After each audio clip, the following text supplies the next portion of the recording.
মারছে পটিয়া সুলতান মিয়া, ওনার গাড়ি চালাইতাম আমি। তো ওনা আমাকে ফোন করে নিচ্ছে যে কাকু তুমি আসো, একদিন গাড়ি চালাইয়া তোমার বেতন যা পানা আসো হিসাব করে তুমি নিয়ে নিও, রাত্রে একদিন গাড়ি চালা রাত্রে তুমি চলে নিও।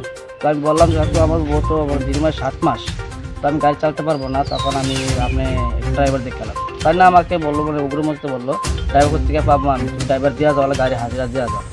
ঠিক আছে, আমি আমার তো অসম্ভব, আমি যাইতে পারবো না, কারণ আমার বউ একটা দিনে 7 মাস রানিং। আপনি ভালো করে বুঝছেন, একটা গর্ভবতী মহিলা, মানে বাড়িতে কেউ নেই আমার, তো একটা মানে বাড়িতে কেউ নেই, একটা মানুষ কীভাবে থাকতে পারে, মা নেই আমার বর্তমানে। ঠিক আছে, গ্রাম প্রতিবেশীরা আছে, ওরাই আমার মা সব কিছু, ওরা তো রাত্রে বাইরে বসে থাকতো না। তো আমি যখন স্বামী, আমি আমার দায়িত্ব যেটা রাত্রে থাকতে লাগবো আমার, তখন দেখুন 7 মাস রানিং।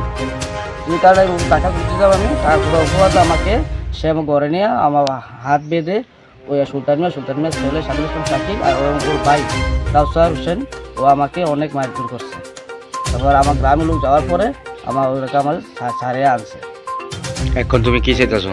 এখন আমি সুস্থ মানে বিচার চাচ্ছি, এটা মানে আমার বিনা, আমি ড্রাইভার হয়ে আসি, আমার ইউনিয়ন আছে, আমি আমার ইউনিয়ন আছে, যদি আমাকে বেতন না দাও তুমি, যেটা কোনো কিছু আমার ইউনিয়ন আছে, ইউনিয়ন বিচার দাও তুমি, আমার ড্রাইভিং ইউনিয়ন আছে আমার ড্রাইভারের, ওখানে তুমি চাও। তোমার নাম কি? আমার নাম হান্নান মিয়া। এটা কোন জায়গা? উত্তর ছিল মারালিয়া। তোমার মারছে কোন জায়গায়? আমার সে ও আমাকে ফোন করে নিয়ে ওদের বাড়িতে নিয়ে মারছে। কোন জায়গাতে? পুটিয়া বক্সনগর পুটিয়া এলাকায় একটা মঞ্জিস। মামলা করছো এখন? মামলা করছে।